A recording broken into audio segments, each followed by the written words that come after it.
यकीनन नाज़रीन, हिजाब करने वाली ख़वातीन भी इसी तरह नॉर्मल होती हैं जैसा कि हिजाब न करने वाली। इसे पहनने के बाद ना मेरे लफ्ज़ों में कोई कमी आएगी और ना ही मेरी सोच में कोई तब्दीली आएगी। हाँ जी, तो वैसे तो मैं अपनी हर वीडियो से पहले एक डिस्क्लेमर चलाया करती हूँ ताकि वीडियो देख के कोई बुरा ना मान जाए, कोई ट्रिगर ना हो जाए, कोई दिल पर ना ले ले। लेकिन आज की वीडियो देखकर अगर कोई बुरा मानता है तो माने, कोई ट्रिगर होता है तो हो, कोई दिल पर लेता है तो ले ले। आज की वीडियो से पहले हम कोई डिस्क्लेमर नहीं चलाएंगे।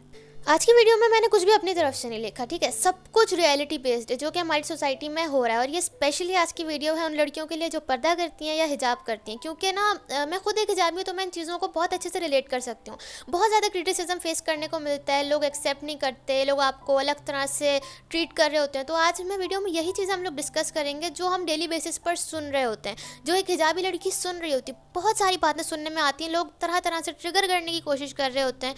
तो उन तमाम बातों में से चंद बातें हम रखेंगे इधर। तमाम कही जाने वाली बातों में से एक सवाल बहुत कॉमन है जो चलते फिरते हर दूसरा बंदा कर जाता है, वो ये है कि गंजी हो क्या। इस तरह के सवाल लोग आपको तपाने के लिए करते हैं कि किसी तरह आप उनको अपनी जुल्फों का दीदार करा दो। खुद से भले उनके सरों पे आधे चांद निकले हो, उनको इस बात से कोई फर्क नहीं पड़ता। फर्क उनको सिर्फ इस बात से पड़ता है कि आखिर ये जो कपड़ा सर में लपेटा हुआ है इसके नीचे क्या छुपा हुआ है। इस तरह के लोगों को लगता है कि पता नहीं शायद हमारे सर पे बाल नहीं है, या अगर है तो अलग तरह के, या शायद हमारे पास कोई और चीज़ लगी होती है सर पे जो हम लोग इन लोगों से छुपा रहे होते हैं। तो इनको कुछ भी कह लिया जाए उस बात का फायदा नहीं होता, क्योंकि सुधरना इन लोगों ने होता नहीं। दूसरा और बड़ा ही कॉमन सवाल, सांस कैसे लेती हो। ये जुमला उन लड़कियों को सुनने में तो बहुत ज़्यादा ही आता है जो नकाब भी करती हैं। लेकिन जो लोग ये बात करते थे ना, कोविड ने उनके मुंह पे इतनी जोरदार किस्म का थप्पड़ मारा जब गवर्नमेंट ने मास्क के बगैर घूमने वालों को छितर मारने शुरू किए, अंदर करना शुरू कर दिया, जुर्माने लगाने शुरू कर दिए, कुट लगाई। अलबत्ते ये कि बड़े बड़े मॉल से लेकर छोटी छोटी दुकानों तक हर जगह मास्क के बगैर जाने पर पाबंदी लगा दी। तो अब कहाँ है वो लोग। अब उनसे कोई पूछे ना कि भाई सांस कैसे लेते हो, शक्ल क्यों नहीं दिखाते, आज़ादी से जियो, इंडिपेंडेंट मुल्क में रहते हो, लिबरल बनो। तीसरा सवाल ये भी बड़ा कॉमन है, तुम्हें गर्मी नहीं लगती। नहीं भाई, हम पत्थर की बनी मूर्तियां हैं, हमें क्यों लगनी है गर्मी।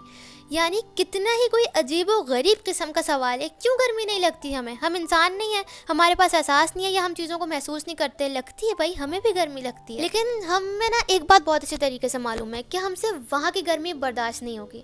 और जब भी हम ये बात सोचते हैं ना तो हमें यहाँ की गर्मी खुद ही नहीं लगती। यकीन जानो गर्मी का एहसास ही ख़त्म हो जाता है जब हम ये बात बार बार सोचते हैं। और एक बात है, ये जो लड़कियाँ हिजाब नहीं करती, क्या इनको गर्मी नहीं लगती, या इस बात की गारंटी है कि अगर हम हिजाब करना छोड़ देंगे तो हमें गर्मी नहीं लगेगी।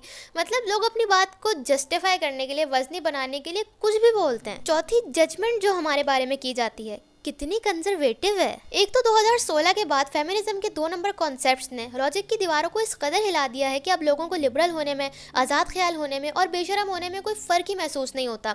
यानी इनके नज़दीक जो जितना बेशरम वो उतना लिबरल, जो जितना बेहया वो उतना आज़ाद ख्याल।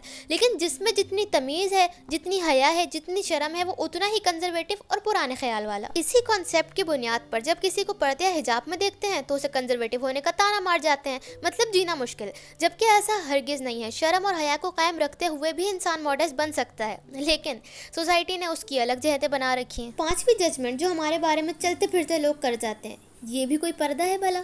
ये सेंटेंस हाइपोक्रेसी को बहुत अच्छे से एक्सप्लेन करता है। यानी वही लोग जो पर्दे को क्रिटिसाइज करते हैं, अब जब उनको पता लग जाता है कि उनकी फालतू की थ्योरीज का कोई असर नहीं होना, तो वो हमारे तरीकों को क्रिटिसाइज करना शुरू कर देते हैं। अरे देखो, तुम्हारे सर पे तो अंडा बना हुआ है, हिजाब में इतना वॉल्यूम, ऐसे पर्दे का फायदा जिसमें बाल नजर आए, इतना छोटा स्कार्फ, इतना बड़ा स्कार्फ, हाँ है देखो इसने तो पैंट शर्ट पे हिजाब पहन रखा है, हिजाब में इतना मेकअप, बेटा उम्र से बड़ी लग रही हो, रिश्ता नहीं मिलेगा, घर वालों ने पाबंदी लगाई है, और ब्ला ब्ला ब्ला। यानी इस तरह की बहुत बकवास सुनने में आती है। ये सो कॉल्ड सोशल लोग अक्सर सोसाइटी की ऊंची ऊंची दीवारों पर रख के ऐसी नीच किस्म की बात करते हैं कि सुनने वाला तब जाए कि यार ये आखिर बोल क्या रहा है। ये वही लोग होते हैं जिन्होंने पहनावे के हिसाब से स्टैंडर्ड सेट कर रखे होते हैं। अगर कोई हिजाब वाली लड़की सोशल हो जाए तो फौरन दीन ईमान बीच में ले आते हैं।